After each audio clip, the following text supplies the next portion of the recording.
when I look, David, at the Alibaba experience, everybody's going to gain the pop. From a tech standpoint, what does Fidelity or BlackRock or Capital Guardian Trust in Los Angeles, what do these big hitters do with their shares if we see the pop I think we're going to get? I don't know what you mean by from 69. A tech standpoint. Well, from your perspective, they're not going to sell, are they? I would not sell. I mean, I think this is a company with a lot of profits, which is one reason why those ratios are so favorable. And I think it's a company that has tremendous prospects. On the other hand, we can talk about as we go on, there are a complicated set of issues with a company that's truly Chinese, that's trying to operate globally, competing with these American colossi, and, you know, a company that has a lot of interesting issues about finance and operating in a banking business. Right. Did Fidelity buy, just use one name, did they acquire Alibaba because of the Chinese and Asian experience, or did they buy them because they think they're going to compete in the United States?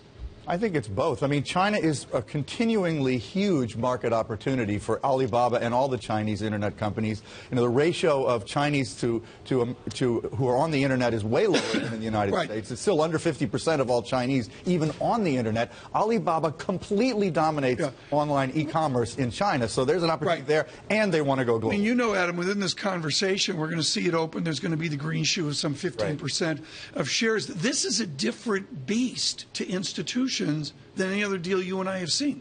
We've never seen this. Well, for starters, it's the biggest one. And if that green shoe that you talk about actually is incorporated in the deal, it'll be the biggest ever in history globally. I understand from that point of view, David, just the sheer size why a Fidelity has to be there. It's that big. But what matters more, the fact that it's that big, or the fact that, in other words, selling more products in Amazon and eBay, or the fact that it actually can grow from here? Well, I mean, obviously you want growth if you buy a stock, so clearly that's the most important thing. Right. In other words, don't think about this as a dividend play or we got to own it just because it's big. No, I think this is a bet on the future of the global internet and connectivity as a driving force for the global economy. And Alibaba is as well positioned as anybody for that. And that's the central force in the global economy. It's interesting you say we got to own it because it's big. I want to bring in Tobias Levkovich, our other guest host for the hour, chief U.S. equity strategist at Citigroup. This changes the shape, the contour, the identity of the tech sector as a whole here in the U.S., doesn't it?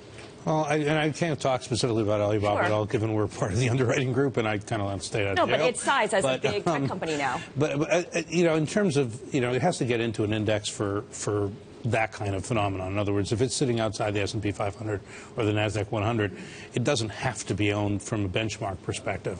And I think that's the issue that you'd have to, any new company that comes out there, if it gets into the index, then you have this whole issue of, it must be bought. Well, how do I position my portfolio if I don't own something that's in the index? I'm massively underweight, and it doesn't matter what the name of the company is. Help me with your terrific perspective as a sell-side analyst on a strategist. Every bull market needs an Alibaba. We've been here before. These deals have an intangible plus to bull markets, don't they? Well, typically when markets go up, you tend to see more IPOs. Okay, in other words, all it's really telling you is the public market is worth more than the private market.